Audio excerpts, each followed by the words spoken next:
Hello, everybody, and welcome to the show. I'm Timmy B, host of the Fight Insight podcast. It's the best damn podcast that your friends are not already watching. Come check it out. Tell them to check it out. Right now, we're going to get on to our episode with two fantastic guests, one from the PFL, one in BKB. Both of them talk about being yourself. They're not going to change themselves for anybody, Bam Bam, even though one is named after a Star Trek superstar and one is the Turkish Delight. It's upside down. There we go. Friend, co-host, UFC legend Brian Bam Bam Barberino. Let's go. You know what to do, Timmy B. Hit it. Ladies and gentlemen, this is the Fight Insight Podcast. Our guest today fights out of Portland, Oregon. He's an 8-2 pro MMA welterweight who just went viral at PFL this past Friday, as he delivered a beautiful knee up the middle in the clinch that opened up the greatest cut that we've ever seen in PFL, painted the mat red. Look, this man is now on a 3-fight streak. He's the former NFP welterweight champion and the former amateur Tough Enough and IEFN welterweight champion. He is ready to take on the world.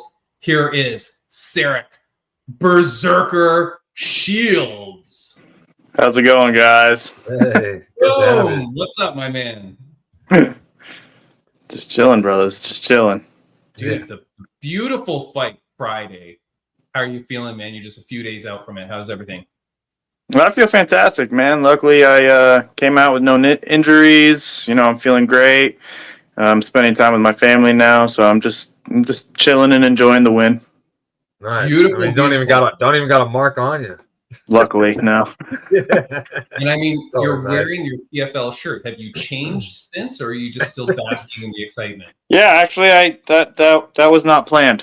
This shirt is just actually really comfortable and it's breathable and it's pretty hot outside. So, and I had some errands to run. So, Nice. There you go, my man. Look, this is your second fight under the PFL banner, not in the tournament. So this fight was kind of like one of those additional fights that they add on to the season because this was in the PFL thing, not the Champion Series card. What is in store for Sarek Shields in the future? Where do you want to go? Do you want to get in the tournament? Do you want to keep doing these one-off fights? Where's your goal here? oh man, I would love to get into the tournament. That would be amazing. You know, that's kind of what I'm working for right now. You know, but I'll basically just, you know, take whatever they offer me, man. If they want to continue, you know, putting me on these showcase fights, you know, until next year for the tournament, I will gladly do that. You know, just, you know, whatever experience they want to give me, whatever opportunities they want to give me, I will happily take them. Have you Why spoke do they with them? do- Sorry, Timmy B. No, Have you spoke with them since I guess since Friday after the fight, or even right after the fight? You know, like you said, you're injury free. You have no not banged up or anything like that. About maybe getting a quick turnaround. No, I haven't talked to anyone yet. Like I said, I'm kind of just chilling. I'll leave that up to my manager, and you know, hopefully he can. I was actually going to call him later this week, and you know, see what they can give me. Nice. So how does it work out that they come to Sarek in general? Like, how is it that they come to you? Because they only have so few spots on these cards. How is it that you're the lucky guy that gets placed on there? I have no idea, if I'm being honest. I know I just get a call from my manager and says, "Hey, you know, this is the lowdown. Like, this is what, you know, they're giving you. Do you want to take it? Yes or no?" And I always say yes. So that's basically it. It's just, you know, my manager is normally the one that, like, you know, sets this stuff up, and then he sends me, you know, the info about the fight, and it's either yes or no for me, and it's always going to be a yes. So. Yeah. And did they give you a good amount of time to prepare for the fight, or was it kind of like a short notice thing? Yeah. They gave me, I want to say, like 6 or 7 weeks. So it was a good time. Yeah, absolutely. And for those that don't know, where do you train out of? What gym are you training with? American Top Team in Portland. There you go. Good gym, my man. Yeah. How long you been there? Since 2020. Oh, nice. Okay, so not too long. So where were you before that, or do we not want to give them any shout outs? What's going on? No, I I was training at Victory MMA under Dean Lister and Jocko Willing. Nice, Okay. nice. And so why the move? Why the switch up? COVID. I was when I was training in San Diego, I was still in the military. So, I had a place to stay, obviously. I had a paycheck coming every, 2 weeks. But when I got out of the military at the end of 2019, I wanted to stay in San Diego, but San Diego is extremely expensive and COVID kind of screwed everything up. So I moved back to Central Oregon, the Redmond area with one of my buddies. And, one of my teammates is also from the same area that I found in San Diego. He moved back up here and he actually started training at American Top Team before I did. And he invited me to go with him. And then that's just, as soon as I went there, that's kind of just all she wrote. And I went there and I continue to train there since 2020. That's awesome, man. Look at that. Yeah. The way that everything just comes together and makes it work out perfect. Now, you're from San Diego, so I have to ask you, have you ever been to San Diego Comic-Con? I did, actually. I have. Awesome. I knew you would. Nice. God damn, I have always wanted to go to that. And the reason why I ask you is because your father got your name from Spock's father. That is crazy, dude. Like, because there is nobody else in the world named Sarek, right? Like, are you the only one? Not that I've run into, no. I've never heard it. Yeah, it's very unique. So what did you think about that growing up, man, having that name? Like, do people realize this? Like you're talking to a very nerdy guy, so like I kind of recognize that name, but do other people realize that? Some people do. I've had a few encounters where they'll do the live long and prosper signs as soon as they hear my name and stuff like that, But I personally didn't even know where it came from until I was a preteen, like a little older. Like when I was a kid, I just, well, my name's Sarek. I don't know where it comes from or whatever. But as soon as I got older, like people would, oh, is that from Star Trek and stuff like that? And I'll be like, I don't know. Yeah, I have no idea. Yeah. So is your dad like a big Star Trek fan? Like, is he a big fan of the franchise? No, he's not. Okay. He just saw some cool names.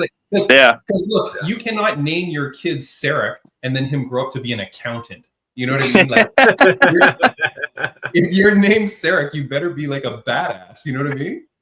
Oh, my dad's a very, very. I come from a military family. My dad spent a lot of times in the teams. He was a Green Beret, so yeah, badass for sure. Cool.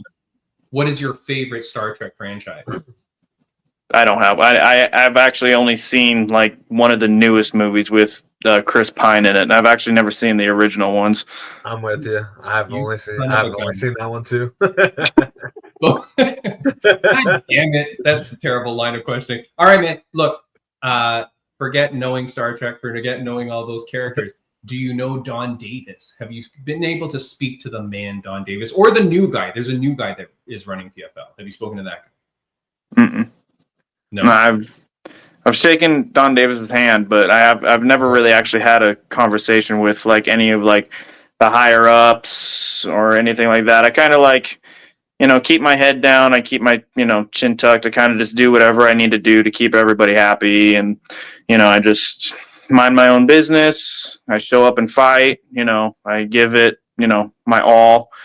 But other than that, no, I'm a pretty quiet and laid back dude. So. Yeah. Well, in today's world, do you worry that you need to be more boisterous and like call out your shots a little bit more? Because like, especially with PFL, we've seen where like not everybody gets fights. They kind of don't get booked as much as maybe they want to. We've seen a bunch of people who are bigger names kind of stay in the tournament to guarantee themselves fights. What are you thinking there? Like, does that come into play at all? No, I won't. I won't change who I am to get, ahead in life or, whatever. Like, life may suck for me for a little bit, but I won't change. I won't. I'm not a big shit talker. I'm not, in your face kind of dude. Even if the guy that I'm fighting is talking shit to me, I'll just look at him and smile and laugh. I won't change who I am. No, I can't do it. Well, I love that, man. I can actually relate to that too. So, always try to be true to myself, even when I was fighting. So, definitely can relate to that. And hats off to you for sure. Definitely keep being you. Don't be nobody else. Yeah, thank you, brother. Thank you. My next question is, who's the worst welterweight in the PFL division? So I'm guessing you don't want to answer. If I'm being honest, like I've only had 2 fights in the PFL, so I'm not really too familiar with their roster yet. So, I wish I could have an answer for you, but realistically, I don't. I haven't been there, for that long, so I haven't really seen too many. Yeah, so then you wouldn't have an idea of like a possible person that you would like to fight maybe in the future at some point who's in PFL? No, anything? Not really. Just whoever they want to give me, man. The PFL is a good organization. They run things pretty smoothly, and they treat me with respect. I treat them with respect. They're pretty on top of their shit. Like it's actually a really good organization. That's good, man. I'm happy to hear you say that, because as we often talk about on this podcast, we see other organizations and they seem to be making funny moves, or the people don't seem so happy. So as long as you're happy where you are, then it means you have a place to kind of grow your career and move on to that next step. Do you know if PFL has a welterweight champion? Like, do you know who the Bellator welterweight champion was, or is that a thing? Well, they haven't not named one yet. Yeah, I don't think they've named one yet. Okay. But who was the Bellator welterweight champion? Do we know that? The last Bellator champion I remember. I want to say, was it Lima? No, it wasn't Lima. I want to say. Hold on, I got it here. Oh, okay. It was Jason Jackson, and then Ramzan Kuramagomedov. Yeah. That name should just flow right off your tongue when I ask you, Sarek. Yeah, right? Oh, yeah. But okay, well, so look, that's the champion there. So that guy won the title June 22nd, 2024, beating possible friend of the podcast, Jason Jackson. Now, what has he done since? Nothing. So he last fought June of 2024. Where's this guy? PFL? Or is that the Bellator one? No. That's the Bellator, but I mean, like... Yeah, so they got hold on. So he won the Bellator welterweight champion June 2024, but that was after the purchase, right? So like Bellator Champion Series 3, like that was still a thing. Okay. So that's your target, Sarek. That's the stun. That is the goal, to get a belt wrapped around my waist. Dude, Absolutely. That would be beautiful. Yeah. Now, the thing is, if you had your choice though, to get a few fights and then get the shot at the PFL welterweight title, or go into the tournament and get the PFL tournament title, which is not really a title per se, it's more like a trophy. You don't defend it. But which one would you prefer to do, like just for your own legacy, to win the tournament or to get to that championship belt? I think I would like to win the tournament, if I'm being honest.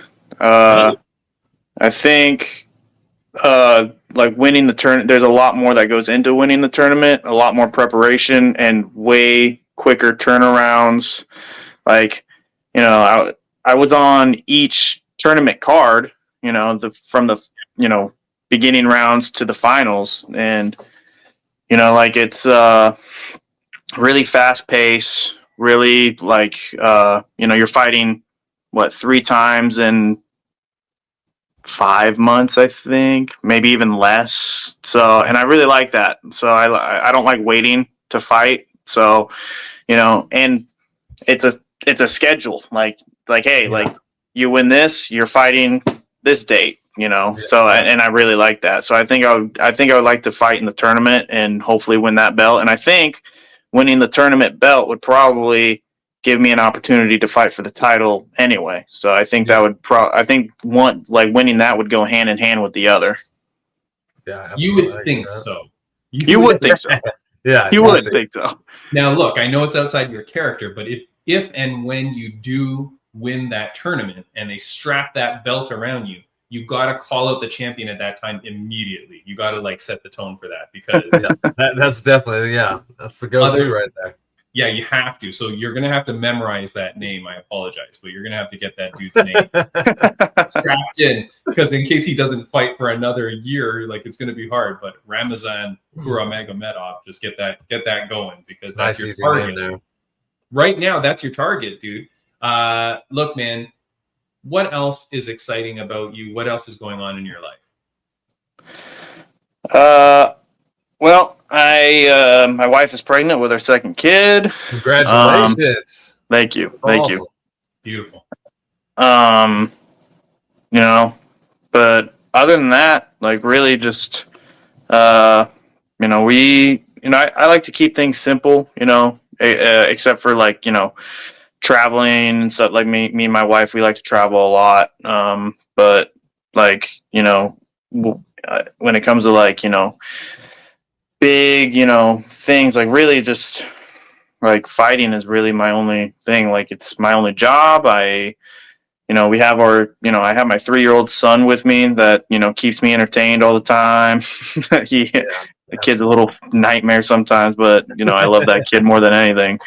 But, we're just, I'm taking it, day by day, just seeing whatever life throws at me and, I take it just, if it's good, I take it with a grain of salt, or if it's bad, I take it with a grain of salt. If it's good, then, I'll just flat out, take it with a smile, just, life is so unpredictable and, I kind of just do the best I can where I can, Absolutely. Any hobbies or other things you're interested in besides fighting? And you did mention traveling. Is there a certain place, your favorite place to travel to?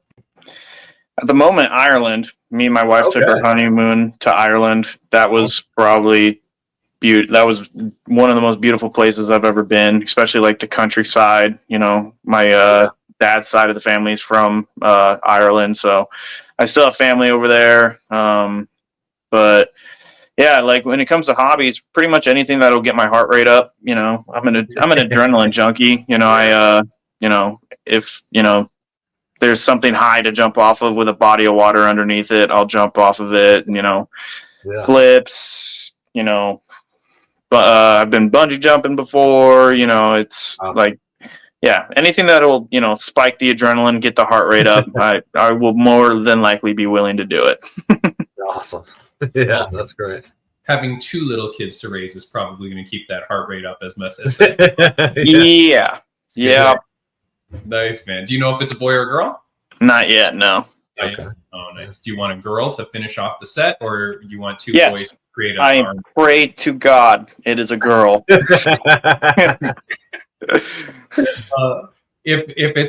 If your son wanted to compete in mixed martial arts, would you be okay with it? And if your daughter wanted to compete in mixed martial arts, would you be okay with it? Yeah, I wouldn't be happy about it, but I wouldn't tell him no. Okay. Nice. Yeah. Cool. I mean, regardless, they're going to get into, jiu-jitsu and wrestling and stuff like that just for like self-defense purposes. I want my kids to be able to, handle themselves. Yeah. But if they choose to do it as a career, I'll obviously, support them and have their back, but I'll be like, do you really want to? Like, is that really the job you want? Like, your mom's a doctor. I mean, I'm sure you have her brain. So like, you can go to college for something, Oh, that's too funny. Little Jean-Luc Picard and little Deanna Troi. I don't know what you name your children, but I'm assuming they're little Star Trek names. And whatever they grow up to be, you know what I mean? They gotta do the best. I'm very excited, man, to meet you. I'm excited to see where your career goes too, because like the PFL, I feel like now is the time that they're kind of rebranding. They're kind of figuring things out. They're starting to get their champions aligned. They're starting to kind of maybe suss out these divisions a little bit better. Yeah. But worst come to worst, I'm glad that you're getting fights, and then hopefully you get into that tournament next year, because you got to keep that ball rolling, right? Like that's the thing.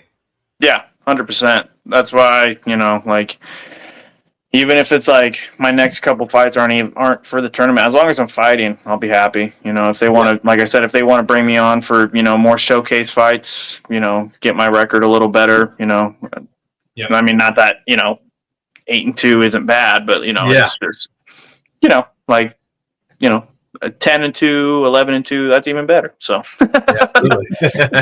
Of course, plus a gold belt wrapped around that waist. That's going to be a lot better too. But yeah, dude, just keep doing your thing, man. Keep doing your thing, and you'll get there. But like, I'm really happy for you. Last question I want to ask you is something that my mom used to ask me all the time. But before I do that, I want to ask you: is there anything that you want to say to the fans, viewers, and listeners that are watching, or maybe getting to know you for the first time?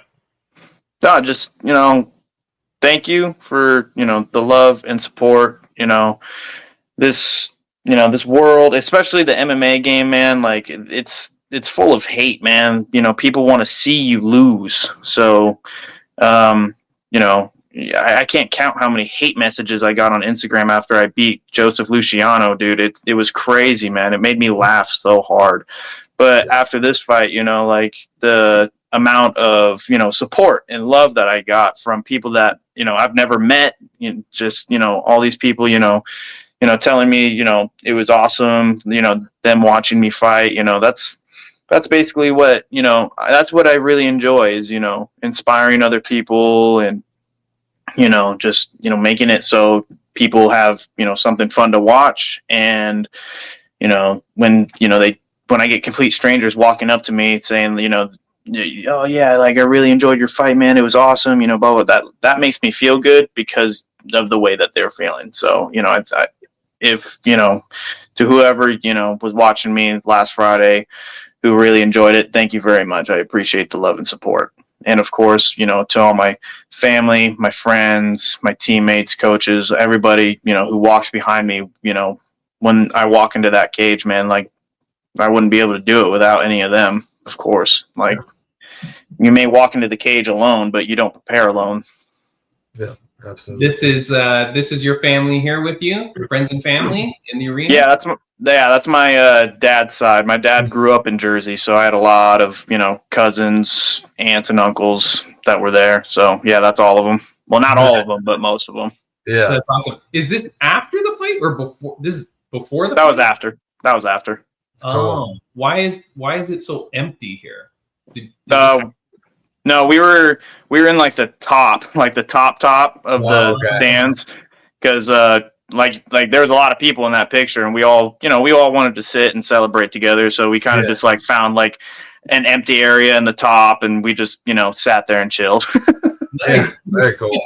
That's so awesome, man. That's very yeah. Very my they paid money for really good seats, but after I fought, they all abandoned their seats and went to the top. It went to the nosebleeds just so we could sit together. So that was cool. Yeah. That's the main reason they're there, right? Yeah. Yeah. And I will say too, do you know how many people were in that arena when you fought? Do you know what the attendance was? I do not. No? Oh, okay. Because it seemed like a pretty good crowd though. Like it seemed like you had like the sound of the crowd was pretty good. It seemed a little bit Oh yeah, I mean there were a lot of people in that arena. Yeah, nice. Yeah. This picture is not indicative of the arena. No, not even close. Not even close. Yeah, because when I saw it, I was like, wait a second. And then here's a quick photo too for those that didn't see it, but this was the knee that pretty much ended the fight. I mean, they made it out to the final bout, but after that, then it was all over. So, or it made it to the final bell of that round, but then that was all over, man. Like, and it was just over from there. So, dude, really congratulations, man. One last question I want to ask you that my mom used to ask me almost every day of my life growing up. I want to ask it to you. On a scale of 1 to 10, Sarek, how happy are you? 10. Yeah. I assumed. Yes. What is good in man? What makes you happy? My family. Don't get me wrong, I love kids, or I love my kids, at least. I love my kids. I love my wife. I love what I'm doing. But, I would give up my entire fighting career if I needed to for my family. Like, don't get me wrong, I love fighting, but, my family is priority. So, but knowing that I have my wife and I have my son and my future unborn child, a man can't get any happier than that, man. Like, I got everything I need and everything I ever wanted. So, love it. I'm happy for you. Love man. it. Yeah. Thank you, guys. Dude, congratulations to you, man. Congratulations on this incredible fight. Congratulations on the streak that you're on. And can't wait to see what's next for you, man. Good luck to you. Thank you so much for coming on the podcast. And hopefully we get to talk to you again before your next fight or after your next great win. We will talk to you. For sure. Absolutely. Thanks, good luck great talking with you. Thank you, guys. I appreciate it. Boom, bam, bam. Dude, Yeah. I am so happy that guy is named after a Star Trek character. That is like, and that's such a badass name. And it's so funny because when I was doing some research on him, when I was looking at some of his younger fight pictures, and he's just like this young, super, like very like neatly put together kid, looked like a real great fighter, but like very, very different look, man. And now he's like turned into like the Berserker is like the perfect freaking nickname for this guy. He looks like an absolute monster, and he like performs so well in the cage. So happy for him, man, and good luck to him in the future.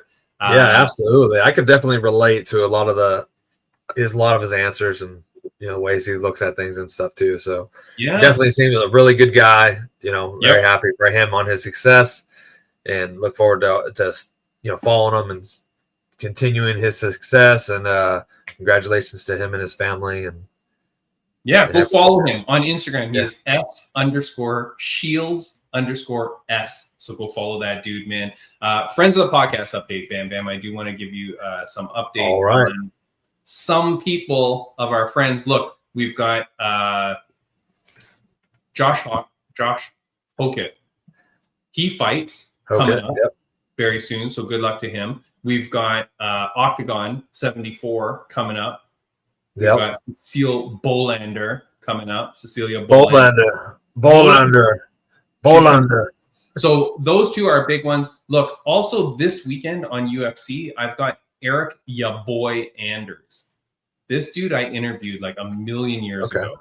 Probably like literally like 5 years ago. I probably interviewed him on the show like very early on. He's a great dude, man. Yeah. And I think we talked about him before in the sense that after his last fight, he said either in the cage or in the backstage media thing that he had like 2 more fights in his contract and he wanted to run him out in the UFC. Yeah, and I think so. I think this is the second to last now that he's booked for. Okay. Yeah. And I want this guy to kick ass so badly. I want him to end his career with 2 wins, right? Like get out of there, do everything that you're doing, because this guy's a really good dude, man, and I can't wait for him. So good luck to him, man. I'm very excited for that guy. When are your boys fighting? August 30th. August 30th. We still have time. We still have some time. Yeah, they're 4 weeks. Well, this the rest of this week, so then 3 weeks after left. But they fight August 30th, and there's 4 of them on the card. So definitely, some big momentum for American Top Team Asheville. Dude, it's crazy. So when Sarek is in American Top Team Portland, that means you guys are like brothers, right? I mean, there's no like ATT, like no finger symbol for ATT. I don't think so. No gangs. Not that I'm aware of. But so the head coach there, Steve Montgomery, he's definitely part of like I would say like the brotherhood or whatever of ATT. He's been there, knows all the guys, all that. He actually knows. Because he's trained with them at the headquarters and stuff like that, he probably knows someone at ATT Portland, He knows a lot of people at the other ATT places and stuff like that. So me being, fairly new to the gym and stuff and, a part of it now and stuff, I'm beginning to know some of these guys and stuff like that. I haven't ever been to the headquarters or anything. This is the first ATT I've ever trained at, but a great gym, great people behind it. Great people to train with and everything. Great facility. So I wouldn't expect any less, obviously, of the headquarters and the people there too. Exactly. We got to set the stage, man, and get the quality level has to be up there. Last Friends of the Podcast update I want to say too is boom! FLA 21. It happens back in Pictou, Nova Scotia, so you don't want to miss it, Bam Bam. That is super exciting. The tickets are on sale now. They're selling out fast, man. September 20th, FLA 21. You don't want to miss it, man. Some of Canada's greatest athletes and I believe from some of the postings already, maybe from people from outside of the East Coast as well, or maybe not even from Canada. So I'm very excited for this card. You definitely don't want to miss it. If you can't watch it in person, which you really should, man. It costs like, it's so cheap to fly out to East Coast Canada, stay the night in an Airbnb, you know, enjoy the ocean side and stuff like that, like the nature that you're probably living in your little concrete jungle. If you're hearing me now, like it sucks. Go out there, enjoy it, man, and I'll be out there. A very exciting card as always at that Hector Arena in Pictou, Nova Scotia. It's fantastic. Some friends of the podcast are going to be fighting on there. Rory Gillis, he's going to be defending his title. They've already announced that, so that's a big fight.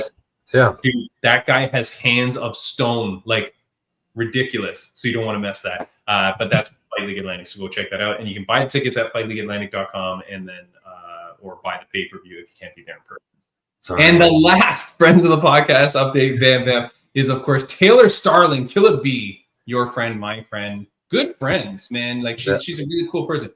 Frickin' wins the co-main at BKFC Sturgis, which was that's her second time, right? Second time at Sturgis. Second time at Sturgis. She dropped a close one last time. She wins a close one this time.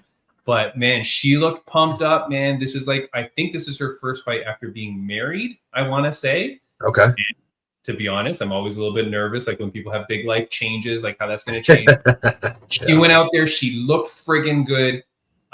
You know, soaking it all up, man, when she walks down that ramp and she's like playing the air guitar and she's pumping up the crowd. Like she really was in her element there, and she performed really well. So congratulations to her. Great fight. Great venue, man. Yeah, that'd be pretty dang awesome. 22. Yeah, I think it was 22,000 people, they said. Yeah. But you have to understand, there's no stands there. Like it's just it's all standing. All standing. You know, it's 22,000 bikers. Like that is a crazy crowd, man. So pretty awesome. Very, very cool.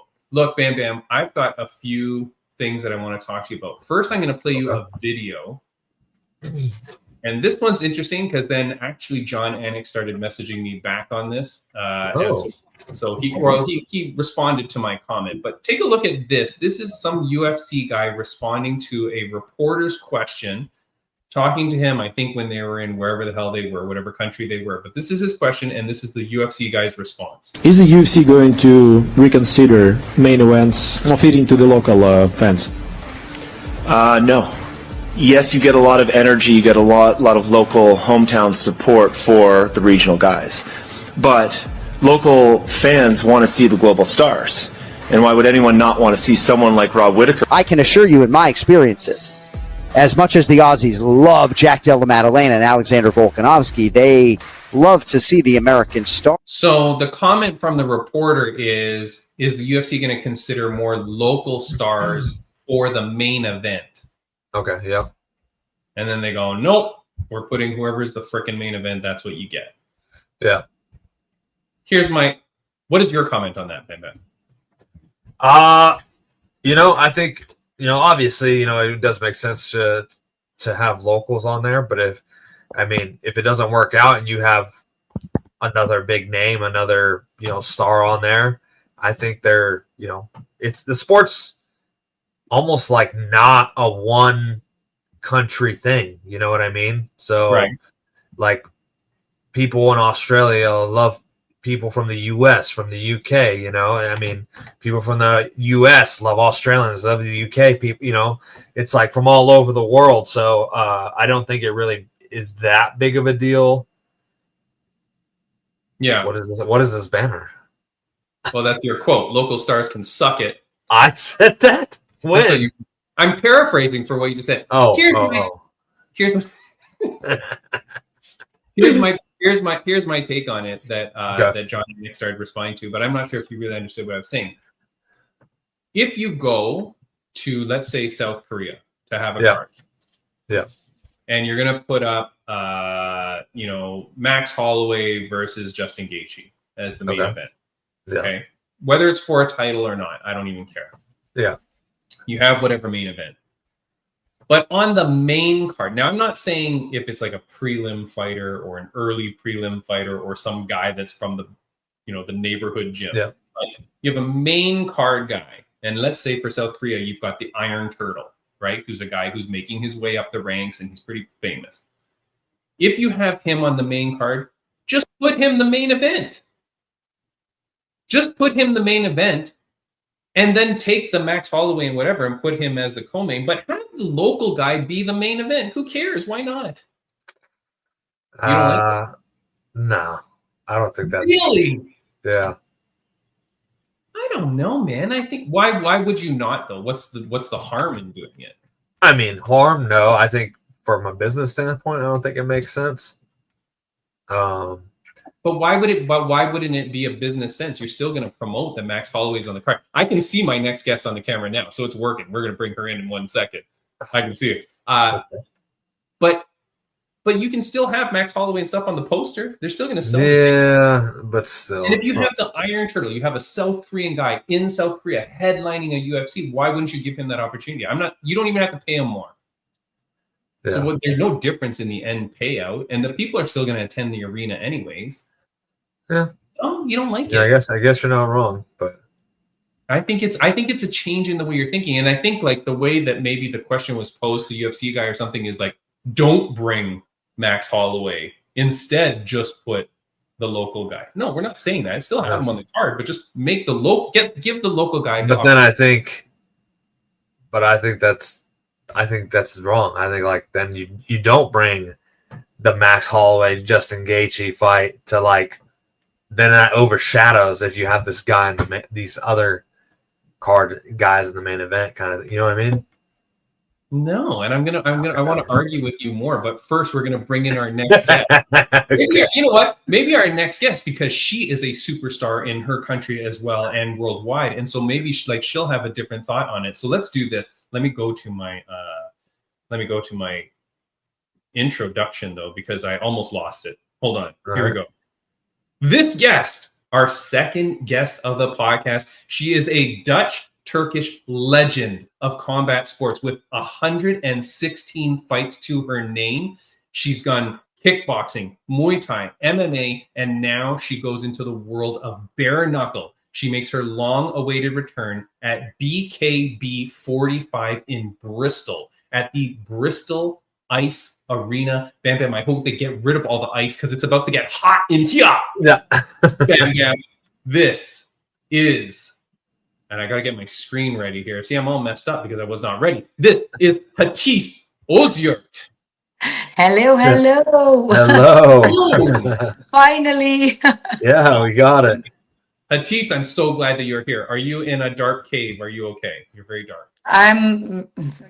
Thank God I was in a dark cave, but I see the lights after I pick my clothes off. Yeah. Do you have any lights around you that you can turn on? It's hard to see. Yeah, I have. Okay, hold on. Let's see. Yeah. Now, Hatice, you can hear us while you're walking around? She went kind of far. Let's see if she's got lights. Oh, there you go. That might be. I have a big house.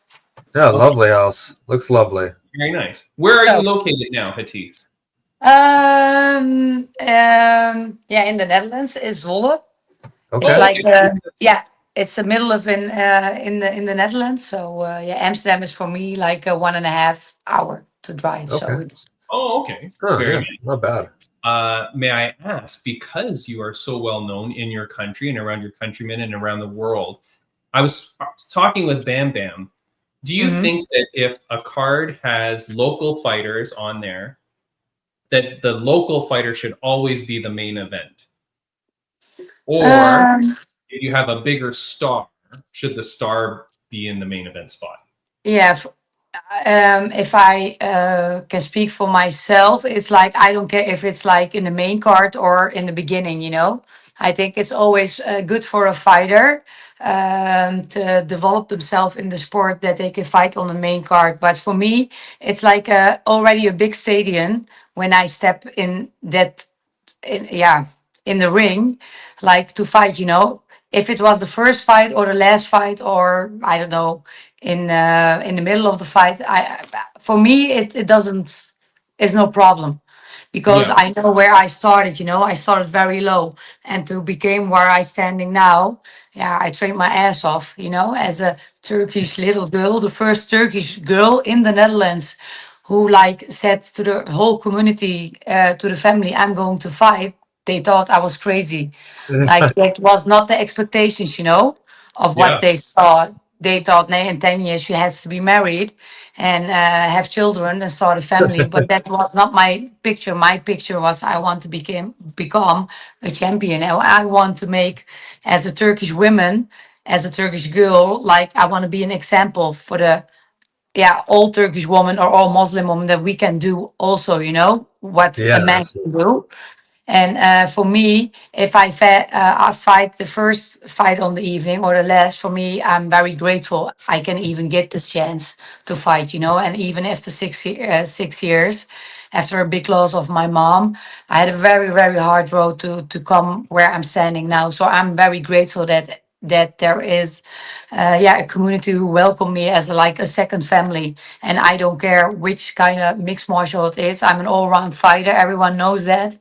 I'm a black belt Kyokushin, so I know in this sport, like bare knuckle fight is like bare knuckle, But I'm used to fight tournaments in the Kyokushin, and I'm a black belt, so I know how to use my fists, but I don't know how to taste it. So that's a new something I'm going to Yeah. see.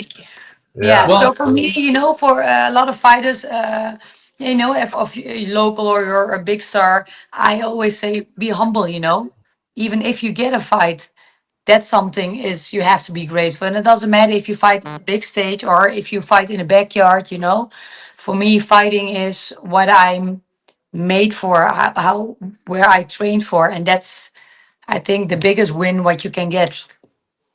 Yeah, I absolutely. hear you, and like you're so humble, and obviously like that's the right answer. But what we're arguing about is that If you had say the UFC came to the Netherlands Yeah. and there was the main event was Justin Gaethje and Max Holloway, but Mm-hmm. there was another fighter who was on the main card who was from the Netherlands. Yeah. should we Would you just move them down and let the Netherlands guy in the main event spot still Yeah. have No. all the same stars, but If just you like I said, it if I was there, like an experienced fighter, as a woman, I won't want to make a problem of it because it's in the Netherlands, Yeah. because he's a guest. And I think in the Netherlands, we as a fighter, we have to open our arms. Like it doesn't matter if he fights the first fight. It makes you, how can I say, you get more respect that you don't make an issue with that. The Okay. main Yeah. goal, the main goal is how are you going to fight? And Yeah. even if you fight the first fight or the last fight, it doesn't matter. It's about your fight. That is representing you, not the main card. And that's I Yeah. think not because I say because American people are very lovely, also very kind. When you're there, it's no. like when I'm in America, when I trained it with the Ray Sefo, at Las Vegas, I was for me like, oh, it's like how can I say, bold and beautiful. Yeah. Everyone is like, and here in the Netherlands, I think that no Dutch fighter will make a problem. Yeah. Okay. Okay.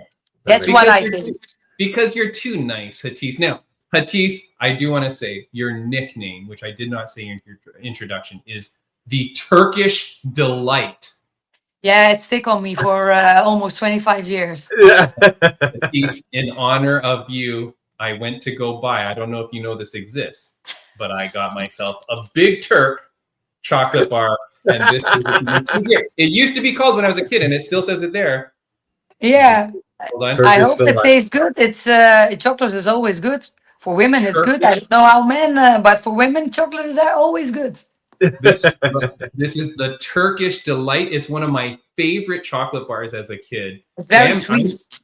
I'm in Canada. Bam Bam's in America, but Bam Bam, you don't know this, right? You I don't do have this. not. I've never seen it. No. Do you know what kind of chocolate bar this is, Hatice? Have you ever seen this? Yeah, it's very sticky chocolate. It's a chocolate covering like a red gooey Yeah, candy. gooey. Like yeah. Yeah, nice. I love it. I hope Bam Bam that you have. If you won't going to try, you have your good teeth Yeah. Yeah, right. because Yeah. it can maybe Now, stick out. Oh, I terrific. also Yeah. I also found a chocolate bar that is good nickname for Bam Bam. Oh, Oh, there we go.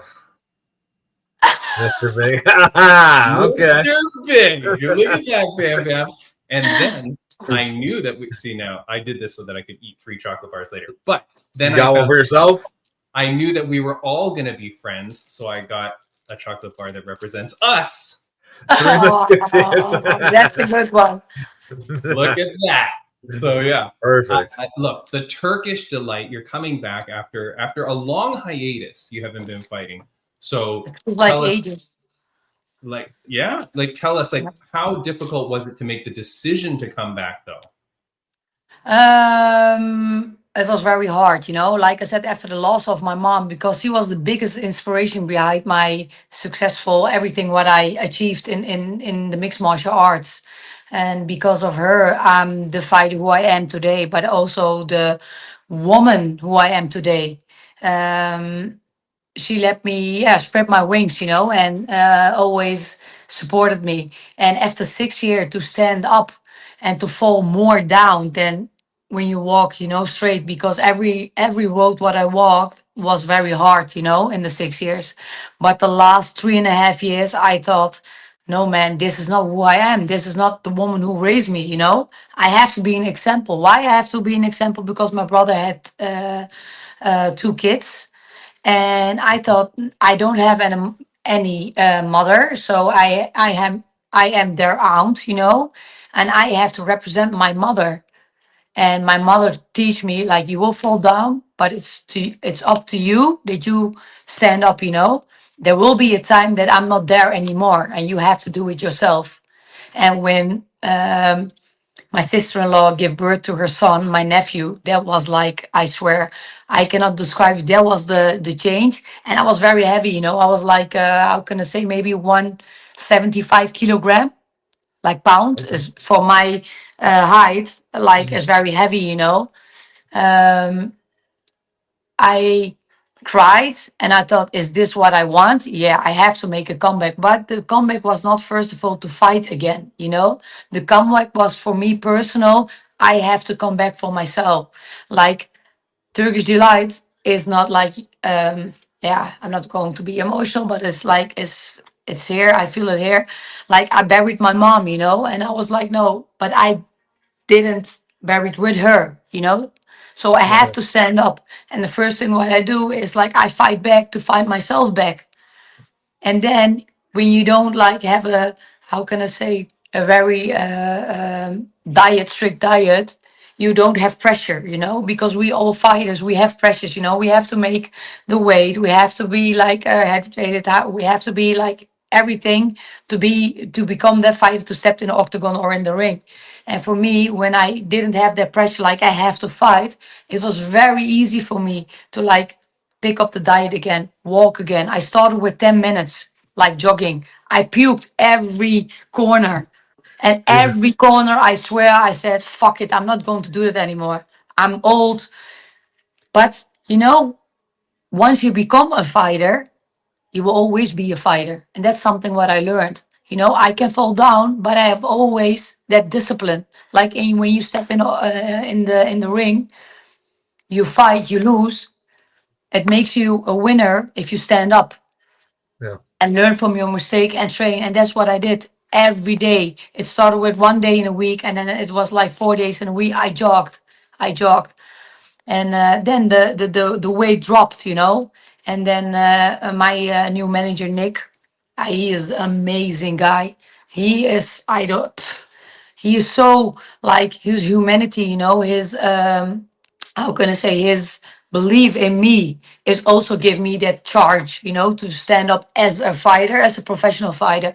And he said, yeah, I want to do your manager, but what do you want to do? Where do you want to fight?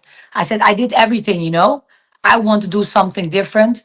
And, you know, a lot of fighters, they say, yeah, she's a pretty fighter. She has good looks, but how can I say she cannot fight? I'm not a fighter like that. Like I have more than 160 fights on my name. I did everything. I broke my nose, I broke my cheekbone, I broke my hand. But it doesn't make me different. I'm a woman outside the ring because I love it, you know. And when I'm stepping in the octagon or in the ring, something changes, something snaps, and that's me.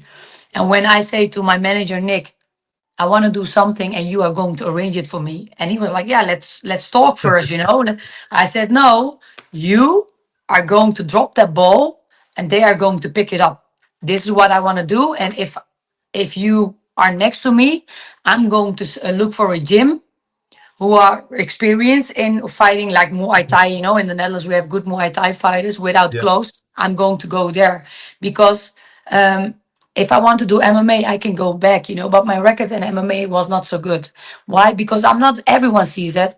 I'm a very good striker. It's not like I want to, how can I say that I'm a best striker. I'm a complete fighter in my boxing skills because I was 12 years old and I fought kickboxing, Thai boxing, and 15 years old I was a pro fighter, you know?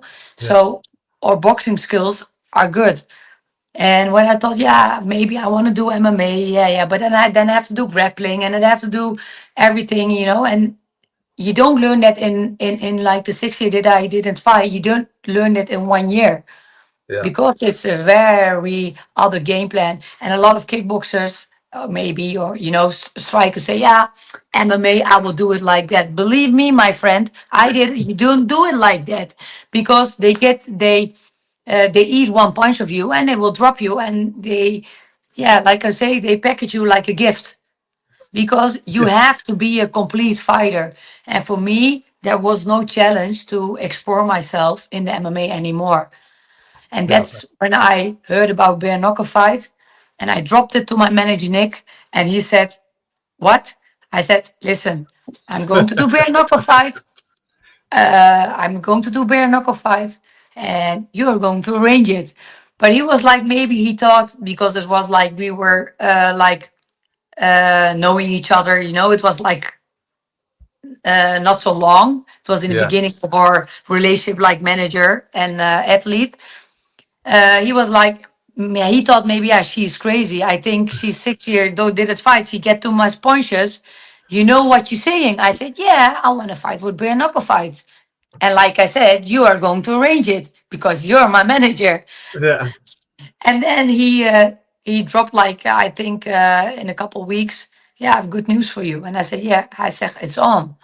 I said, fuck. The first thing what I said was, I looked at the mirror. I said, yeah, fuck it. Yes, okay.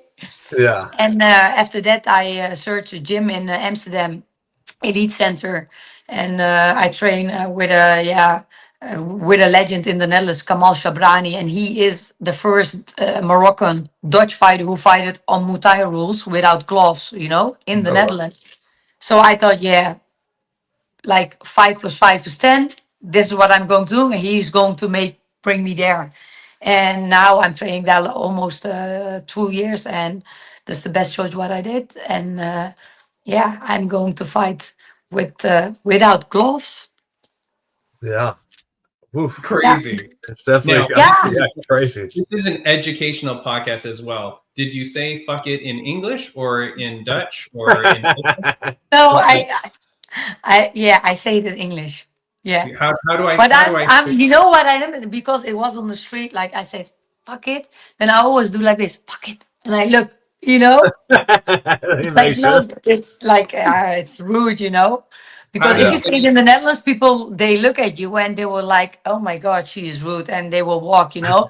But you have also Dutch people who's like, yeah, fuck it, and they will put the middle finger up. Yeah, you're right. They don't Yeah. know even way to talk. They will but think, oh yeah, she's not 100. but how do you say it in Dutch if I wanted to swear in Dutch?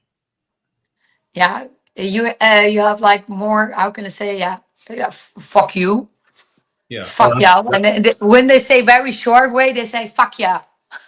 fuck Okay. yeah. All right. That's how you say it in Dutch? Sounds But good. that's are more the. Fuck yeah. I always say that are more the children here, the little gangsters. They will say fuck yeah. Fuck. All right. Okay. I like it. Look, It's the short way. I really love your story, you know, and I love the relationship you're talking about. And of course, you're talking about Nick Curry of Air Media Productions, who's like a really good friend of the podcast as well. Like he's like really been really very friendly to me. He's put us in contact with you, and so I really appreciate him too. I'm glad that you guys are matched up together. You talk about not tasting punches, like bare knuckle punches. Here's my thing, Hatice. sometimes we see people go into bare knuckle for the first time, and it seems like the first punch they taste, they freak out. Now, you have 115 fights behind you. A lot of these fighters, they don't have that kind of friggin' experience. But how do you prepare yourself for that? Because this is a totally different animal. So how do you know that you're not going to react in that way? Because you have to, every fight is can be heavy, but it's like a chessmate. If you don't know the game, you cannot play it. You think you can play, but you will lose. So you have to be like a sniper. You act when you can. And for me, because I'm a fighter, like I'm very explosive, I'm a how can I say combo fighter. But we're not a fight. If you do that, sorry that I say, but then you're very stupid. Then you can better sit down with popcorn and just watch, don't fight. Because this game plan, what we and my team trained, like this the second time I'm going to fight her. I hope she's on weight, but that's some different story. But we prepare ourselves like a lot of slip work. And it's like boxing. It looks easy, but believe me, it's not easy because you have to. Yeah, it's like a chess mate. Chess plate. You have to play it very careful because one mistake can will ruin your face, can ruin your, I think, everything. So you don't have to go like a pit bull or a bull, but you have to like go like an, how can I say, like an anaconda, very slowly, and then you have to like turn it. I hope it's the first round. I like it.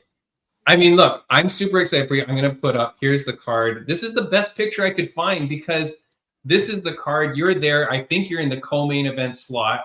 You're up there in the middle there, BKB 45 in Bristol. You were saying that like, hey, I hope she makes weight. And that's in reference to because you were set to fight this girl in April. She didn't make weight, had an injury. I'm using Yeah, right? that's what they say. And but I saw her. I'm not a fighter. Like I'm going to do research for the fighter. If I know the name, it's okay because I know that the fighter. I'm always respectful to any fighter. And after the last interview, what I saw about myself, and after I heard her interview, it hits me.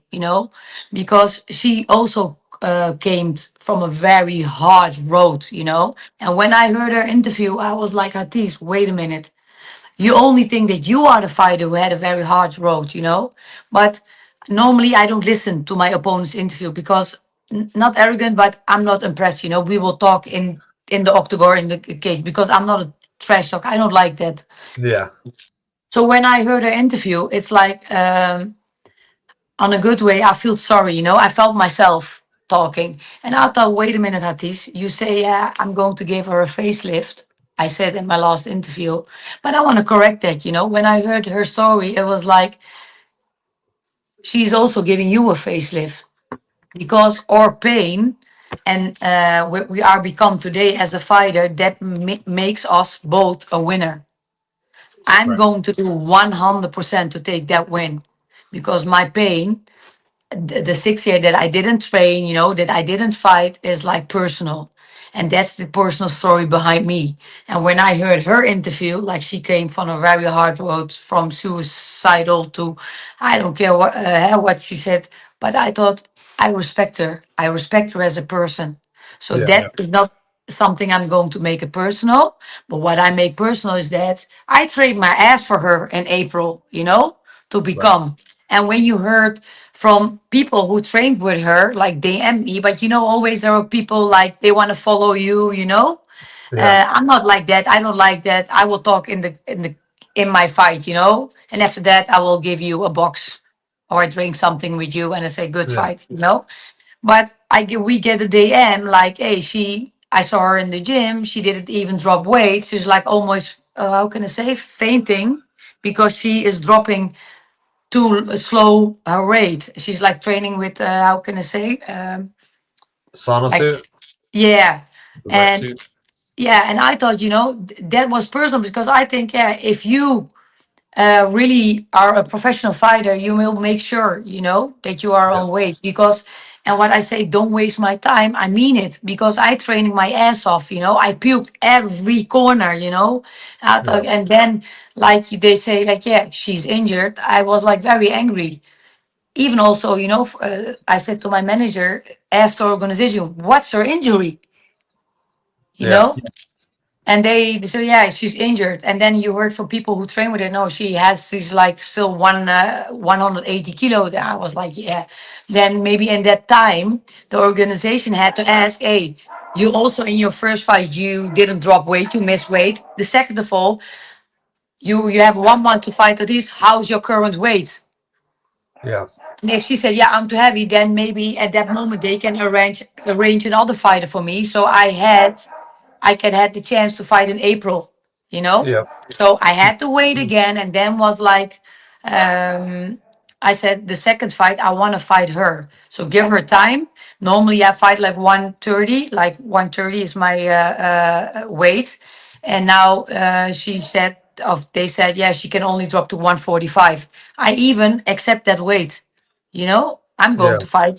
I am now like I can allow to have more weight, and I'm also doing it, but I'm also, very athletic. So I want to have this body because I'm used to fight at that weight class. But I'm willing to take that 3.5 pounds, if the fights must go on, And I say, I'm very honest. If she's there and she's like 170, I will fight her again. I don't care Yeah. because I'm used to it from the Kyokushin. I fight like 135 against like women who are 185, and I won, So for me, and that's the best thing in the Netherlands. In my gym, when we train, I also train with a heavyweight. And Yeah. believe me, it's not like they punch my head like in how can I say that I'm bruised. But it is in the Netherlands, we spar very hard with guys. Yeah. And it's not like arrogant, but that's why the Dutch fighters are very hard fighters in the ring. We are very tough because how we train is also how we fight. Yeah. And I think that's the difference between a lot of fighters. And that's what I wanted. That was my message to her. Like, live like a professional. So you can stand there like a professional, but don't waste my time. And I hope, God help her, that she's on weight. So not Yeah. I'm going to take that weight and I'm going definitely fight again. So I'm It's funny. very excited. It's funny because I feel in your story we've gone full circle because you kind of started like, yeah, I'm going to crush her and give her a facelift, and then I was like, okay, but I like her story, and then now it's like, oh, you better show up because I'm beating the crap out of Yeah, her. yeah, because that's it's how can I say, from the story it's personal because she takes a lot of time from me, and Yeah. in Yeah. that moment the organization can maybe arrange another fighter, to Yep. hold that fight, hold my weight from April till now. You have to be sorry that I say, a fucking professional to Yeah. hold that fight. That's who I am because I did. Because Yeah. I knew that I'm going to get the second chance. Because I said I'm not going to wait again in 1 year for my first fight, No. I training like my ass off. Like I'm go 4 times a week to Amsterdam, do 60 hours for training, and I work. So I do everything to get a fight. So make Yeah. sure that I'm going to fight. And my manager, that's why I'm very grateful for him. He said we are going to arrange it. And then when I heard for 6 September, I was like, thank God I hold my weight, or else I Yeah. had also a problem, And Yeah. that's why I hope that she will take this serious, It's also a good chance for her. And this is what I say from my heart, because if she really wants to make a successful life in bare knuckle fight, then don't waste time of fighters who are living like a professional. Or Yeah. take an example or like that, or say to yourself, hey, I want to fight heavier. Yeah. Just make the weight when you say you're gonna Just make make it. a way, because it's very, how can I say, especially for women, you Yeah. have also your monthly problems. It's very hard for us to hold that weight. Yeah. Absolutely. Yeah, So yeah, sure. But look, you're not like, this is not your first time at the dance. You know what I mean? Like, no, like you see the weight fluctuations when it's like I'm a amateur worse fight. dancer, you know that. What's that? I said I'm a worse dancer. I only dance in the ring because outside ring I have my back hurts. I'm 38 now. I have to do it very slowly. Yeah. Slow dancing. Slow dancing's Yeah, always yeah, good. yeah. That's definitely. That's fine. That's fine. I do want to go though very briefly. I don't want to take too much of your time. I know it's very late where you are now as well.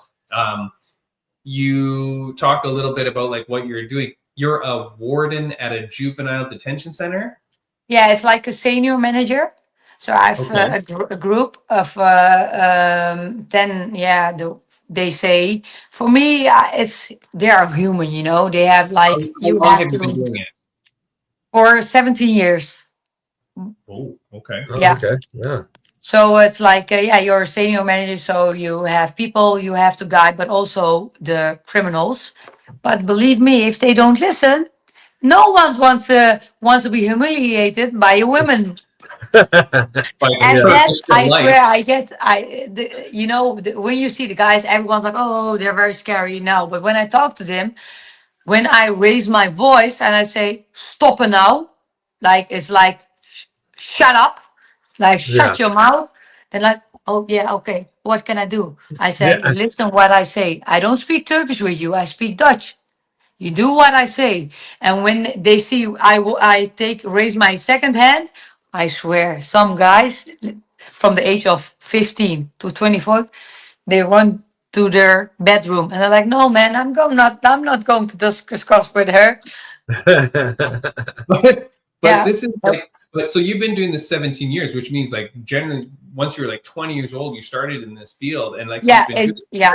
that's a very friggin' tough environment to be in, like emotionally, physically. Like Yeah. that's a very tough environment for a young woman to be in, let alone like, you know what I mean? But do they know you're here's my question. Do they know you're a fighter? Do they know you're fighting coming up? Do they know you're doing bare knuckle? And how does that impact your relationship with those kids? Yeah.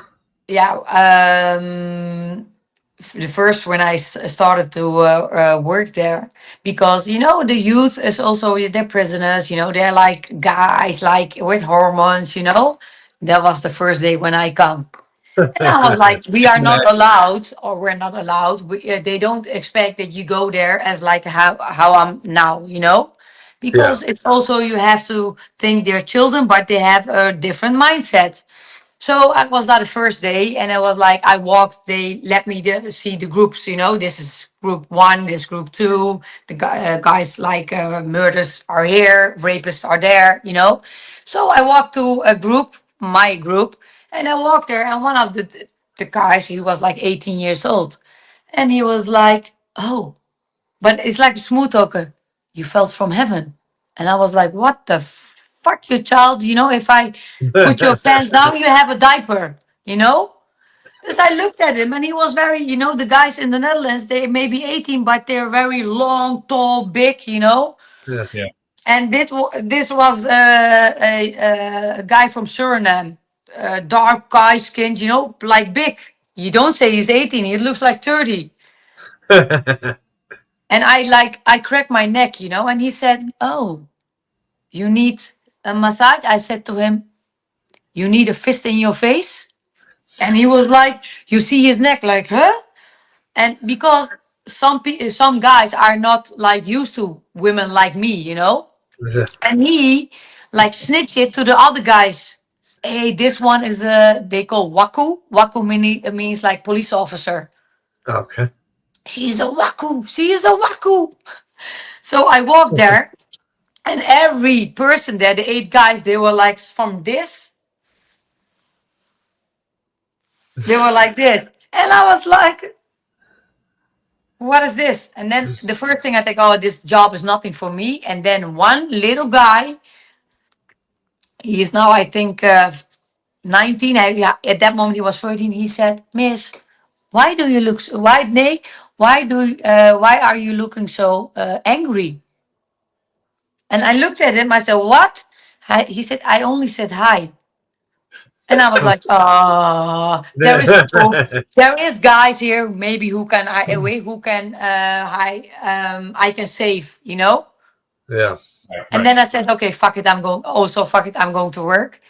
And then yeah, they was like challenging me, But I never, ever, ever, ever said I'm a kickboxer, I'm this, I'm that. Because there's something, I'm not like I'm this, I'm that. Because believe me, you can be the best kickboxer, you can be the best MMA fighter or the boxer. Sure. When someone is standing next to you or wants to do something bad to you, not Yeah. people are honest to use their fist. That was old school. Yeah. So now you have to look. Now you have sometimes you don't have to put yourself in a situation where you have to fight and maybe don't survive. I'm not going to take that risk also with the Yeah. guys, no, but I take them serious. But also I know they are human. And it's Yeah. for me to be an example from me personality, not as a fighter. The only example from my fighting skill I can learn them is you can fall down, but give yourself a chance. Yeah. Stand up.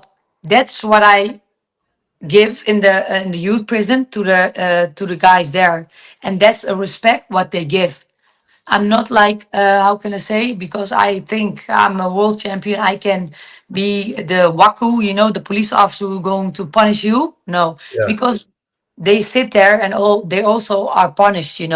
Who am I to punish them again? It's not humanity. Humanity is to learn them, to learn from your mistakes, to fall and to stand up again, and not like pull to everyone. Pull yourself up, and people, they when I talk with them, they say, yeah, your mindset is very strong. And because you don't want to tell personal things about you, because it's also the bond you have to have in distance, I always say to the guys, they say, yeah, but you're perfect, your parents were perfect, you go to school and you always had money, look where you're sitting in your position. And I say, stop.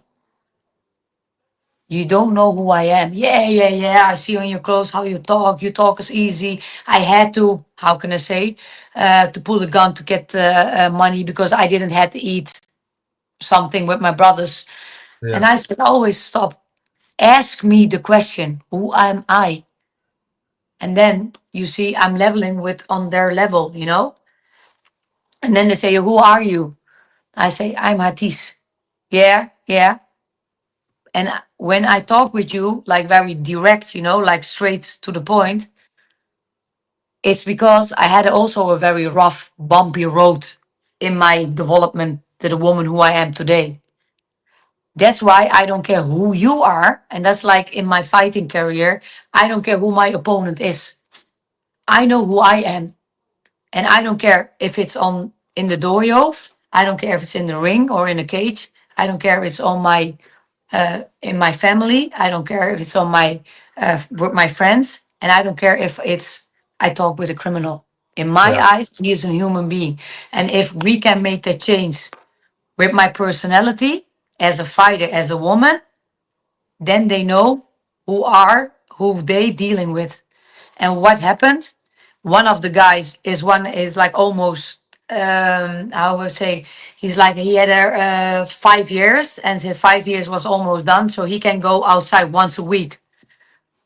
He googled me, but he Oh.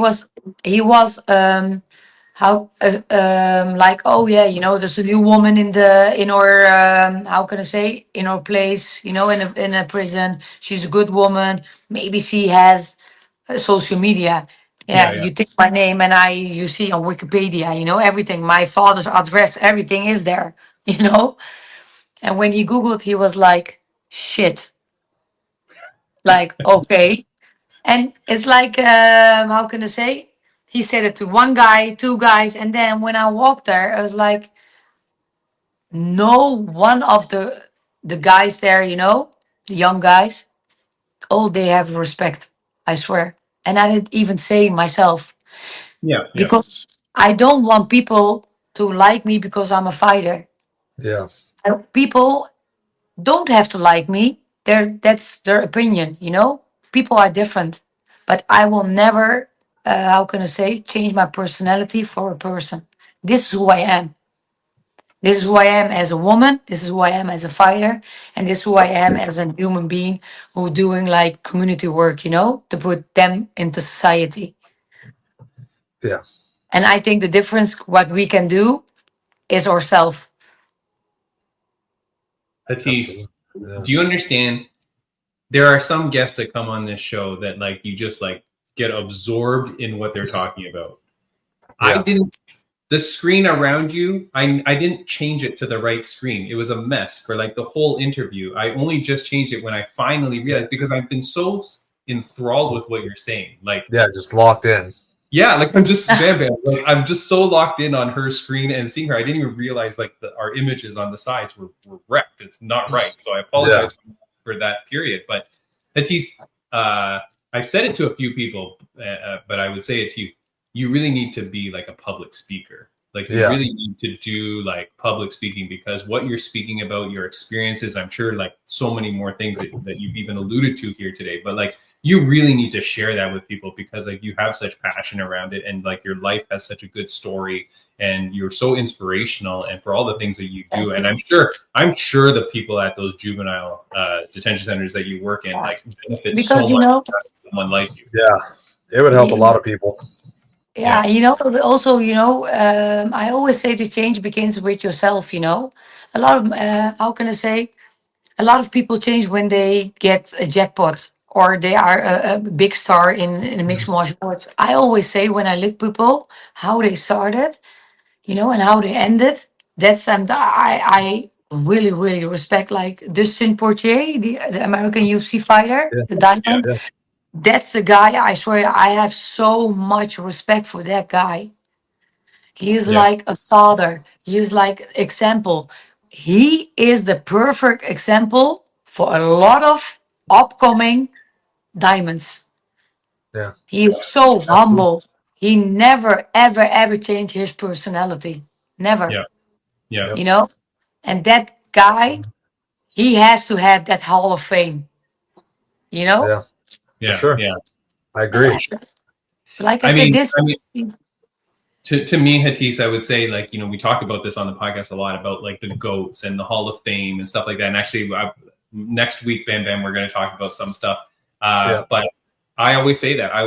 Like, if you're going to talk about who deserves to be in the Hall of Fame or who deserves to be a GOAT, you got to look at how they are outside the cage too, not just like what they did in their fighting, but what they did in their life and how they presented themselves and what they did for the community and all those kind of things, right? Like that really does show who your character is overall, and that's what makes you so great in the sport, Because you must never forget, money is always good. People say, "Oh, money don't make happy," is bullshit. Money, yeah, because people say, "Oh no, I don't need money. I made love." Okay, you have love, you have a roof on your head, but if you don't pay, they will kick you out. Also in the Netherlands, you will sleep on the streets. Don't be a fool. Work your ass off to have that roof on your head. So, and how can you make your life rich? With your personality. That's your card. And as a fighter as well, always be humble, because you are not going to fight till you're 80. Yeah. When you die, people not going to say, "Oh yeah, he has a yard, or he has this, or she has that." People are going to talk about your legacy of your fights, who you are, how representative you are to the people, And that's a statement what you only can make with your fists and with your personality. And if that's what you have, that makes you in the fight community an example and the best fighter.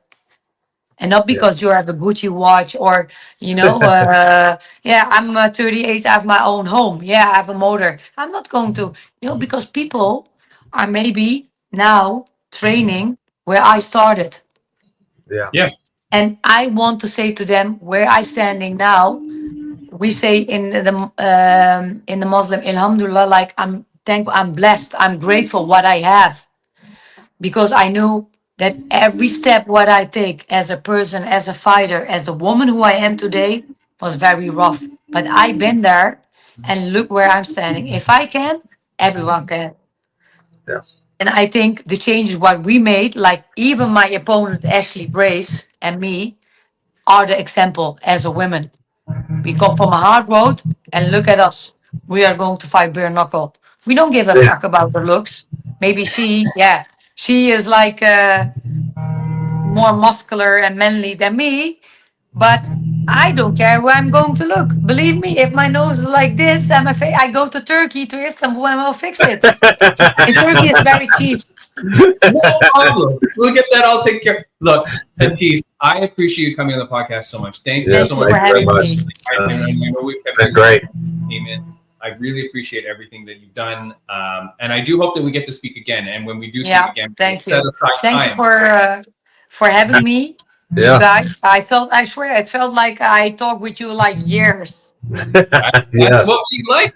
That's love But to I have- think Bam Bam is a little bit angry at you. why. What? Oh, for the Mr. Big Bar? See? I know you don't even. It's like the connection what we have. Yeah. What do you mean? That's like I meant it. Yeah, like but as a that's joke. If I was there living in your corner, definitely I will come like Yeah. open Shots that fired. door. And then Yeah. you got the pretty face that hey, open that door, mate. Yeah. I have So never enjoy opened your the door. candy bar, and you never know what the future brings. But if Yeah. I guys see you, maybe in the future, definitely I'm going to give you the real Turkish baklava. I'm not going to Wow. make it self, I can't, but I'm definitely going to let you taste it. Amazing. All right. Well, I can't wait. look, I am so Okay. happy to have met you, Hatice, the Turkish delight. I'm so excited to watch you at BKB. Equal. Definitely going to Thank you tune very in, much. and we will speak again soon. So thank you so much. Absolutely. Hatice. Yeah. Thank you. Thank you so much Have for a your good time. night. Have a great night. Yeah. All right, Bam Bam. That is it for the show. Look, we went super long. We had two guests, unprecedented, unexpected second guest. Unexpected. It was rapid, but she showed up. Boom, she's there, and that's thanks to her manager Nick as well, who got that set up. So thank you so much, Bam Bam. We are out of here, man. Next week we're going to talk about what makes someone a legend in MMA. Hatice was kind of talking about it there when she got into Dustin Poirier. I have some stuff. I got into fights with people online because I'm just going to leave this. With you. I say that Angela Hill is a legend in MMA. I agree. Very debate. Well, hey, let's not fight about it now. Talk about it. Yeah. We'll talk about it next week. Look, guys, see you later. Have a good one, Bam Bam. Yeah. Bye.